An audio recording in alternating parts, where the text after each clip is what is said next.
بسم الله الرحمن الرحيم. يا أيها الذين آمنوا أوفوا بالعقود أحلت لكم بهيمة الأنعام إلا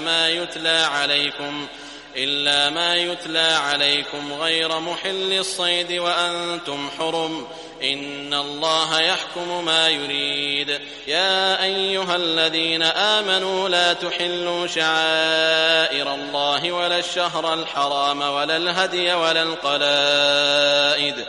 ولا آمين البيت الحرام يبتغون فضلا من ربهم ورضوانا وإذا حللتم فاصطادوا ولا يجرمنكم شنآن قوم أن صدوكم عن المسجد الحرام أن تعتدوا وتعاونوا على البر والتقوى ولا تعاونوا على الإثم والعدوان واتقوا الله إن الله شديد العقاب.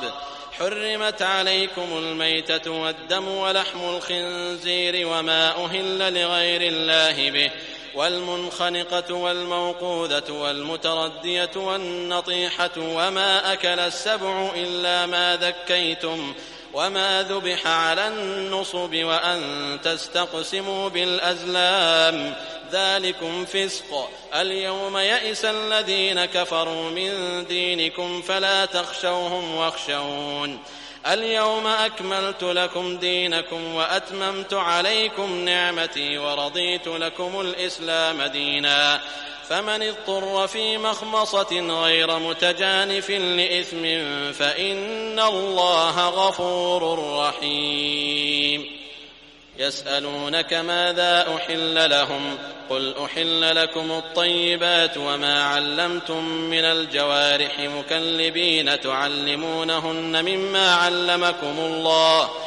فكلوا مما أمسكن عليكم واذكروا اسم الله عليه واتقوا الله إن الله سريع الحساب. اليوم أحل لكم الطيبات وطعام الذين أوتوا الكتاب حل لكم وطعامكم حل لهم والمحصنات من المؤمنات والمحصنات من الذين أوتوا الكتاب من قبلكم إذا آتيتموهن أجورهن محصنين غير مسافحين ولا متخذي أخدان ومن يكفر بالإيمان فقد حبط عمله وهو في الآخرة من الخاسرين. يا أيها الذين آمنوا إذا قمتم إلى الصلاة فاغسلوا وجوهكم وأيديكم إلى المرافق وامسحوا برؤوسكم وأرجلكم إلى الكعبين وإن كنتم جنبا فاطهروا وإن كنتم مرضى أو على سفر أو جاء أحد منكم من الغائط أو لامستم النساء فلم تجدوا ماء فتيمموا صعيدا طيبا فامسحوا بوجوهكم وأيديكم منه ما يريد الله ليجعل عليكم من حرج ولكن يريد ليطهركم وليتم نعمته عليكم لعلكم تشكرون.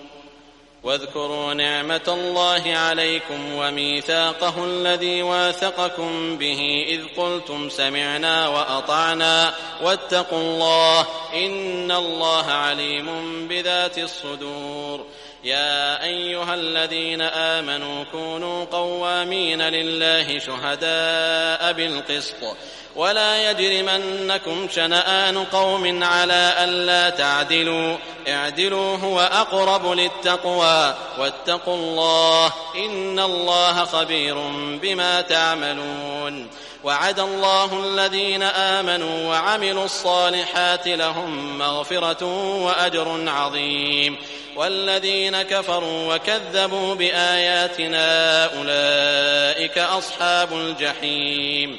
يا أيها الذين آمنوا اذكروا نعمة الله عليكم إذ هم قوم أن يبسطوا إليكم أيديهم فكف أيديهم عنكم واتقوا الله وعلى الله فليتوكل المؤمنون. ولقد أخذ الله ميثاق بني إسرائيل وبعثنا منهم 12 نقيبا وقال الله إني معكم لئن أقمتم الصلاة وآتيتم الزكاة وآمنتم برسلي وعزرتموهم وأقرضتم الله قرضا حسنا لأكفرن عنكم سيئاتكم ولأدخلنكم جنات تجري من تحتها الأنهار فمن كفر بعد ذلك منكم فقد ضل سواء السبيل فبما نقضهم ميثاقهم لعناهم وجعلنا قلوبهم قاسية يحرفون الكلم عن مواضعه ونسوا حظا مما ذكروا به ولا تزال تطلع على خائنة منهم إلا قليلا منهم فاعف عنهم واصفح إن الله يحب المحسنين ومن الذين قالوا إنا نصارى أخذنا ميثاقهم فنسوا حظا مما ذكروا به فأغرينا بينهم العداوة والبغضاء إلى يوم القيامة وسوف ينبئهم الله بما كانوا يصنعون يا أهل الكتاب قد جاءكم رسولنا يبين لكم كثيرا مما كنتم تخفون من الكتاب ويعفو عن كثير قد جاءكم من الله نور وكتاب مبين يهدي به الله من اتبع رضوانه سبل السلام ويخرجهم من الظلمات إلى النور بإذنه ويهديهم إلى صراط مستقيم لقد كفر الذين قالوا إن الله هو المسيح ابن مريم قل فمن يملك من الله شيئا إن أراد أن يهلك المسيح ابن مريم وأمه ومن في الأرض جميعا ولله ملك السماوات والأرض وما بينهما يخلق ما يشاء والله على كل شيء قدير وقالت اليهود والنصارى نحن أبناء الله وأحباؤه قل فلم يعذبكم بذنوبكم بل أنتم بشر ممن خلق يغفر لمن يشاء ويعذب من يشاء ولله ملك السماوات والأرض وما بينهما وإليه المصير يا أهل الكتاب قد جاءكم رسولنا يبين لكم على فترة من الرسل أن تقولوا ما جاءنا من بشير ولا نذير فقد جاءكم بشير ونذير والله على كل شيء قدير وإذ قال موسى لقومه يا قوم اذكروا نعمة الله عليكم إذ جعل فيكم أنبياء وجعلكم ملوكا وآتاكم ما لم يؤت أحدا من العالمين يا قوم ادخلوا الأرض المقدسة التي كتب الله لكم ولا ترتدوا على أدباركم فتنقلبوا خاسرين قالوا يا موسى إن فيها قوما جبارين وإنا لن ندخلها حتى يخرجوا منها فإن يخرجوا منها فإنا داخلون قال رجلان من الذين يخافون أنعم الله عليهم ادخلوا عليهم الباب فإذا دخلتموه فإنكم غالبون وعلى الله فتوكلوا إن كنتم مؤمنين قالوا يا موسى إنا لن ندخلها أبدا ما داموا فيها فاذهب أنت وربك فقاتلا إنا هاهنا قاعدون قال رب إني لا أملك إلا نفسي وأخي فافرق بيننا وبين القوم الفاسقين قال فإنها محرمة عليهم 40 سنة يتيهون في الأرض فلا تأس على القوم الفاسقين واتل عليهم نبأ ابني آدم بالحق إذ قربا قربانا فتقبل من أحدهما ولم يتقبل من الآخر قال لأقتلنك قال إنما يتقبل الله من المتقين لئن بسطت إلي يدك لتقتلني ما أنا بباسط يدي إليك لأقتلك إني أخاف الله رب العالمين إني أريد أن تبوء بإثمي وإثمك فتكون من أصحاب النار وذلك جزاء الظالمين فطوعت له نفسه قتل أخيه فقتله فأصبح من الخاسرين فبعث الله غرابا يبحث في الأرض ليريه كيف يواري سوءة أخيه قال يا ويلتى أعجزت أن أكون مثل هذا الغراب فأواري سوءة أخي فأصبح من النادمين من أجل ذلك كتبنا على بني إسرائيل أنه من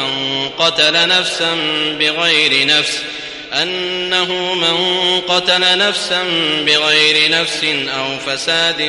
في الأرض فكأنما قتل الناس جميعا ومن أحياها فكأنما أحيا الناس جميعا ولقد جاءتهم رسلنا بالبينات ثم إن كثيرا منهم بعد ذلك في الأرض لمسرفون إنما جزاء الذين يحاربون الله ورسوله ويسعون في الأرض فسادا أن يقتلوا أو يصلبوا أو تقطع أيديهم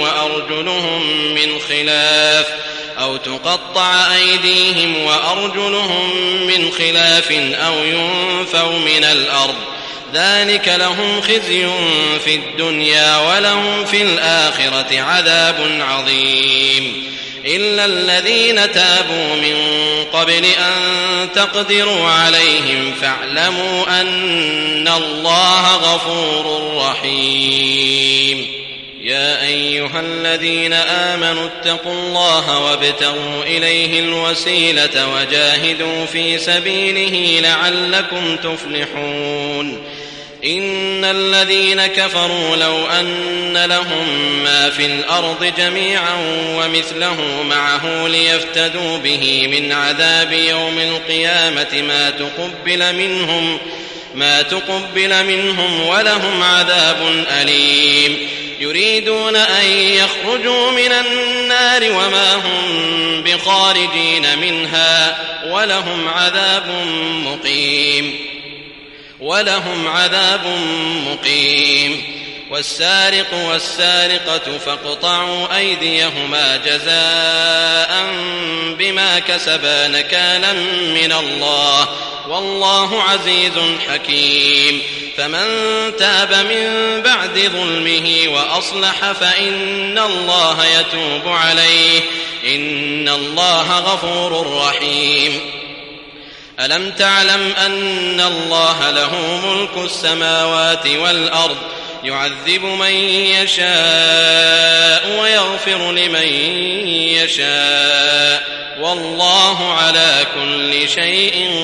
قدير يا أيها الرسول لا يحزنك الذين يسارعون في الكفر من الذين قالوا آمنا بأفواههم ولم تؤمن قلوبهم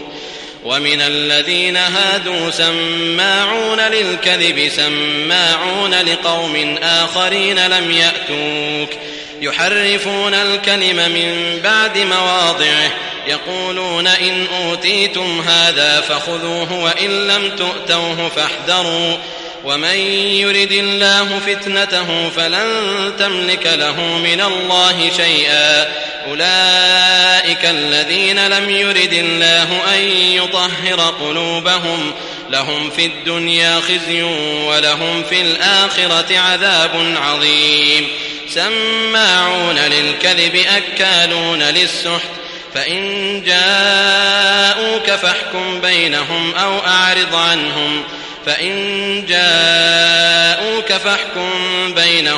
أعرض عنهم وإن تعرض عنهم فلن يضروك شيئا وإن حكمت فاحكم بينهم بالقسط إن الله يحب المقسطين.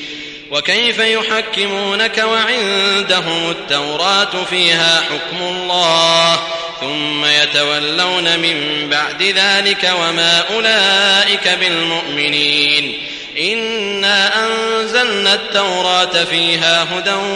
ونور يحكم بها النبيون الذين أسلموا للذين هادوا والربانيون والأحبار بما استحفظوا من كتاب الله وكانوا عليه شهداء فلا تخشوا الناس واخشون ولا تشتروا بآياتي ثمنا قليلا ومن لم يحكم بما أنزل الله فأولئك هم الكافرون. وكتبنا عليهم فيها أن النفس بالنفس والعين بالعين والأنف بالأنف والأذن بالأذن والسن بالسن والجروح قصاص فمن تصدق به فهو كفارة له ومن لم يحكم بما أنزل الله فأولئك هم الظالمون. وقفينا على آثارهم بعيسى بن مريم مصدقا لما بين يديه من التوراة وآتيناه الإنجيل فيه هدى ونور ومصدقا لما بين يديه من التوراة وهدى وموعظة للمتقين. وليحكم أهل الإنجيل بما أنزل الله فيه ومن لم يحكم بما أنزل الله فأولئك هم الفاسقون. وأنزلنا إليك الكتاب بالحق مصدقا لما بين يديه من الكتاب ومهيمنا عليه فاحكم بينهم بما أنزل الله ولا تتبع أهواءهم عما جاءك من الحق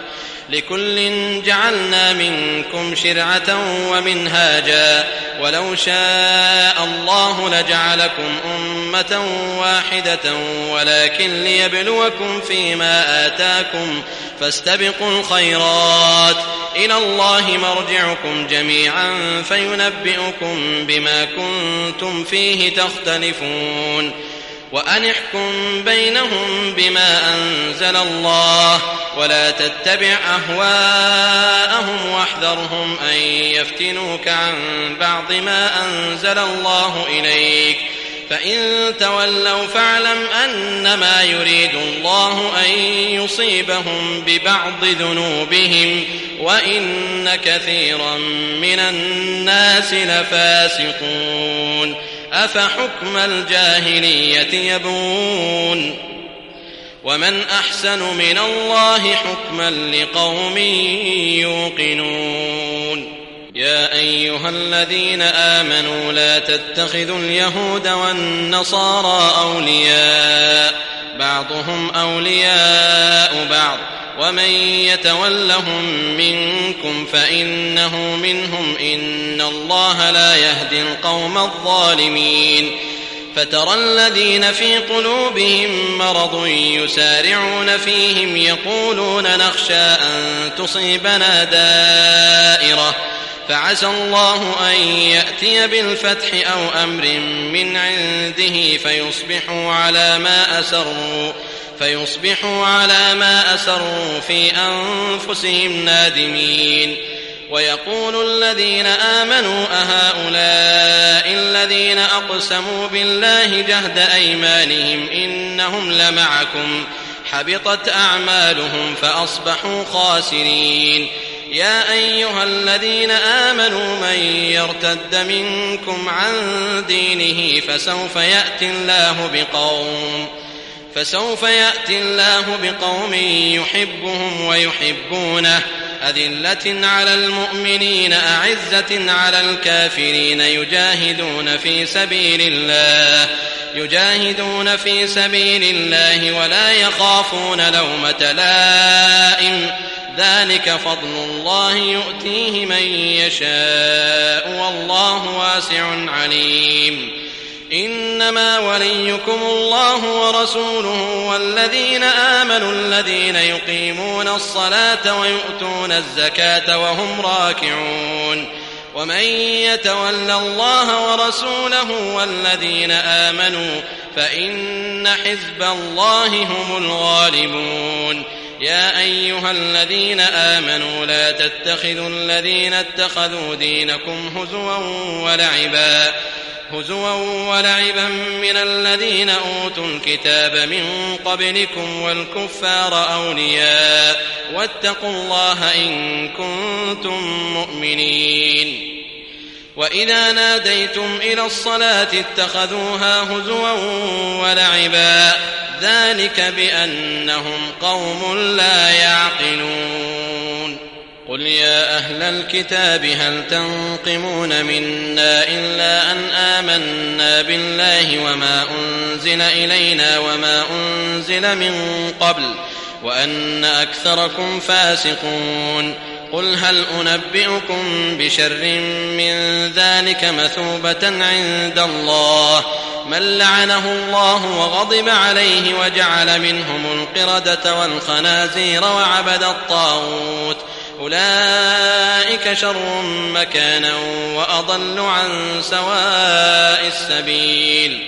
وإذا جاءوكم قالوا آمنا وقد دخلوا بالكفر وهم قد خرجوا به والله أعلم بما كانوا يكتمون وترى كثيرا منهم يسارعون في الإثم والعدوان وأكلهم السحت لبئس ما كانوا يعملون لولا ينهاهم الربانيون والأحبار عن قولهم الإثم وأكلهم السحت لبئس ما كانوا يصنعون وقالت اليهود يد الله مغلولة غلت أيديهم ولعنوا بما قالوا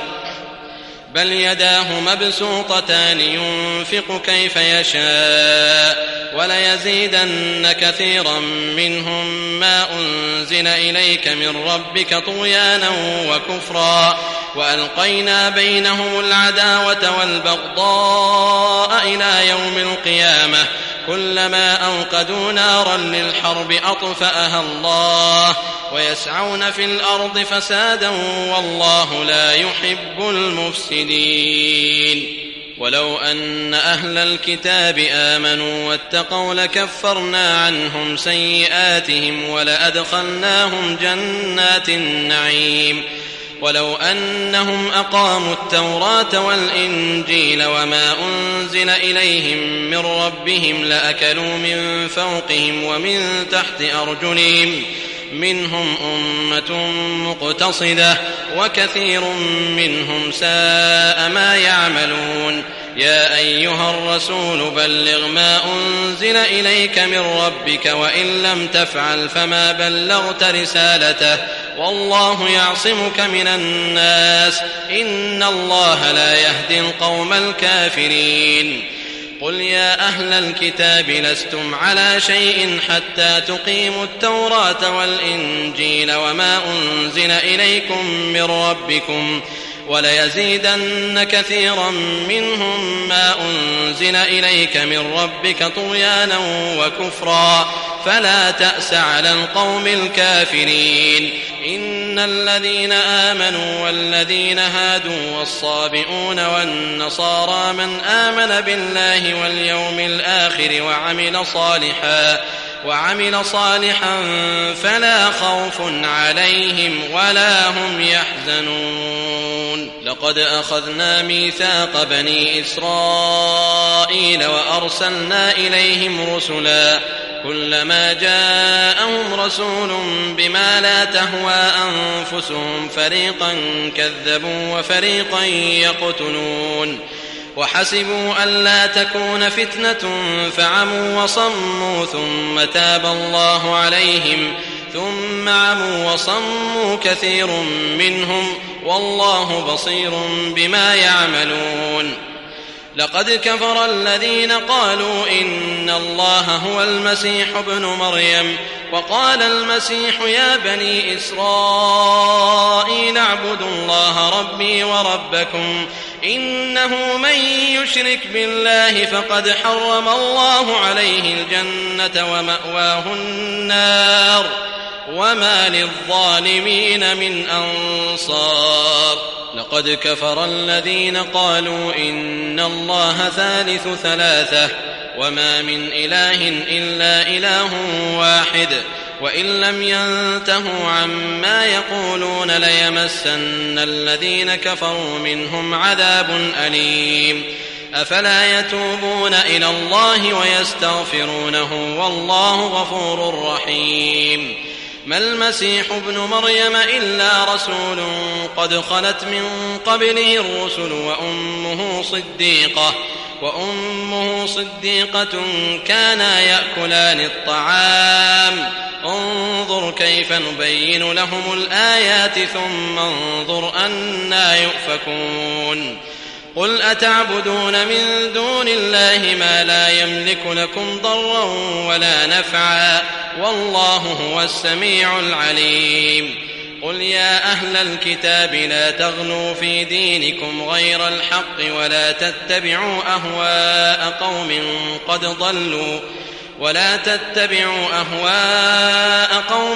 قد ضلوا من قبل وأضلوا كثيرا وضلوا عن سواء السبيل. لعن الذين كفروا من بني إسرائيل على لسان داود وعيسى بن مريم ذلك بما عصوا وكانوا يعتدون. كانوا لا يتناهون عن منكر فعلوه لبئس ما كانوا يفعلون. ترى كثيرا منهم يتولون الذين كفروا لبئس ما قدمت لهم أنفسهم أن سخط الله عليهم وفي العذاب هم خالدون. ولو كانوا يؤمنون بالله والنبي وما أنزل إليه ما اتخذوهم أولياء ولكن كثيرا منهم فاسقون.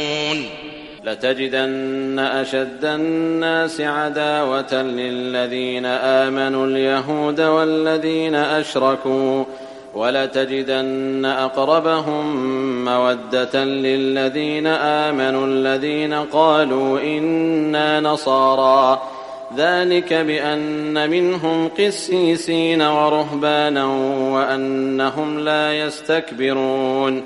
وإذا سمعوا ما أنزل إلى الرسول ترى أعينهم تفيض من الدمع مما عرفوا من الحق يقولون ربنا آمنا فاكتبنا مع الشاهدين. وما لنا لا نؤمن بالله وما جاءنا من الحق ونطمع أن يدخلنا ربنا مع القوم الصالحين.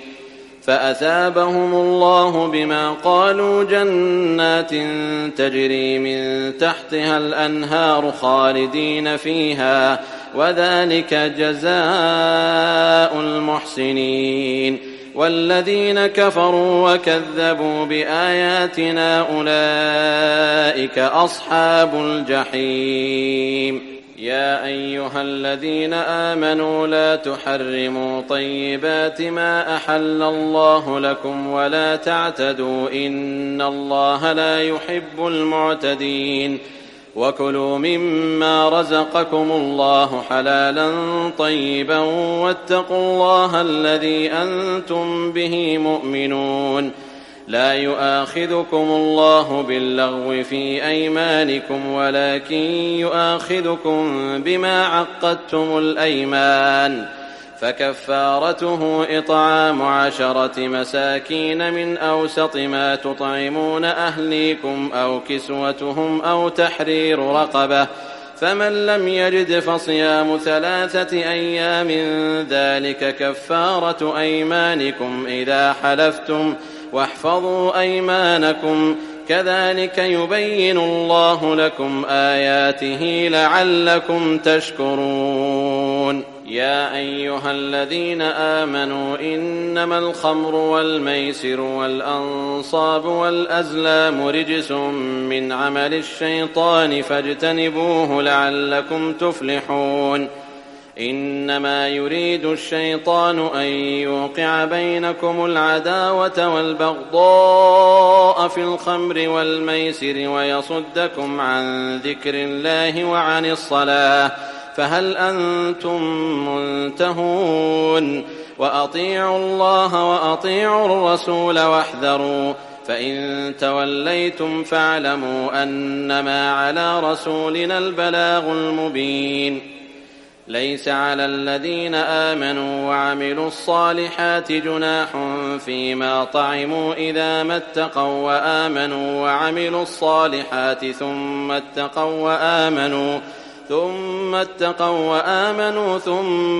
وأحسنوا والله يحب المحسنين. يا أيها الذين آمنوا ليبلونكم الله بشيء من الصيد تناله أيديكم ورماحكم ليعلم الله من يخافه بالغيب فمن اعتدى بعد ذلك فله عذاب أليم. يا أيها الذين آمنوا لا تقتلوا الصيد وأنتم حرم ومن قتله منكم متعمدا فجزاء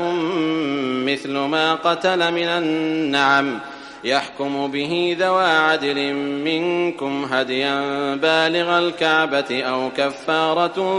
طعام مساكين أو عدل ذلك صياما ليذوق وبال أمره عفى الله عما سلف ومن عاد فينتقم الله منه والله عزيز ذو انتقام. أحل لكم صيد البحر وطعامه متاعا لكم وللسيارة وحرم عليكم صيد البر ما دمتم حرما واتقوا الله الذي إليه تحشرون. جعل الله الكعبة البيت الحرام قياما للناس والشهر الحرام والهدي والقلائد ذلك لتعلموا أن الله يعلم ما في السماوات وما في الأرض وأن الله بكل شيء عليم. اعلموا أن الله شديد العقاب وأن الله غفور رحيم. ما على الرسول إلا البلاغ والله يعلم ما تبدون وما تكتمون. قل لا يستوي الخبيث والطيب ولو أعجبك كثرة الخبيث فاتقوا الله يا أولي الألباب لعلكم تفلحون. يا أيها الذين آمنوا لا تسألوا عن أشياء إن تبد لكم تسؤكم وإن تسألوا عنها حين ينزل القرآن تبد لكم عفى الله عنها والله غفور حليم. قد سألها قوم من قبلكم ثم أصبحوا بها كافرين. ما جعل الله من بحيرة ولا سائبة ولا وصيلة ولا حام ولكن الذين كفروا يفترون على الله الكذب وأكثرهم لا يعقلون. وإذا قيل لهم تعالوا إلى ما أنزل الله وإلى الرسول قالوا حسبنا ما وجدنا عليه آباءنا أولو كان آباؤهم لا يعلمون شيئا ولا يهتدون. يا أيها الذين آمنوا عليكم أنفسكم لا يضركم من ضل إذا اهتديتم إلى الله مرجعكم جميعا فينبئكم بما كنتم تعملون. يا أيها الذين آمنوا شهادة بينكم إذا حضر أحدكم الموت حين الوصية 2 ذوى عدل منكم اثنان ذوا عدل منكم أو آخران من غيركم إن أنتم ضربتم في الأرض فأصابتكم مصيبة الموت تحبسونهما من بعد الصلاة فيقسمان بالله إن ارتبتم لا نشتري به ثمنا ولو كان ذا قربى ولا نكتم شهادة الله إنا إذا لمن الآثمين فإن عثر على أنهما استحقا إثما فآخران يقومان مقامهما من الذين استحق عليهم الأوليان فيقسمان بالله لشهادتنا أحق من شهادتهما وما اعتدينا إنا إذا لمن الظالمين ذلك أدنى أن يأتوا بالشهادة على وجهها أو يخافوا أن ترد أيمان بعد أيمانهم واتقوا الله واسمعوا والله لا يهدي القوم الفاسقين يوم يجمع الله الرسل فيقول ماذا أجبتم قالوا لا علم لنا إنك أنت علام الغيوب إذ قال الله يا عيسى ابن مريم اذكر نعمتي عليك وعلى والدتك إذ أيدتك بروح القدس تكلم الناس في المهد وكهلا وإذ علمتك الكتاب والحكمة والتوراة والإنجيل وإذ تخلق من الطين كهيئة الطير بإذني فتنفخ فيها فتكون طيرا بإذني وتبرئ الأكمه والأبرص بإذني وإذ تخرج الموتى بإذني وإذ كففت بني إسرائيل عنك إذ جئتهم بالبينات فقال الذين كفروا منهم إن هذا إلا سحر مبين وإذ أوحيت إلى الحواريين أن آمنوا بي وبرسولي قالوا آمنا واشهد بأننا مسلمون إذ قال الحواريون يا عيسى ابن مريم هل يستطيع ربك أن ينزل علينا مائدة من السماء قال اتقوا الله إن كنتم مؤمنين قالوا نريد أن نأكل منها وتطمئن قلوبنا ونعلم أن قد صدقتنا ونكون عليها من الشاهدين قال عيسى ابن مريم اللهم ربنا أنزل علينا مائدة من السماء تكون لنا عيدا لأولنا وآخرنا وآية منك وارزقنا وأنت خير الرازقين قال الله إني منزلها عليكم فمن يكفر بعد منكم فإني أعذبه عذابا لا أعذبه أحدا من العالمين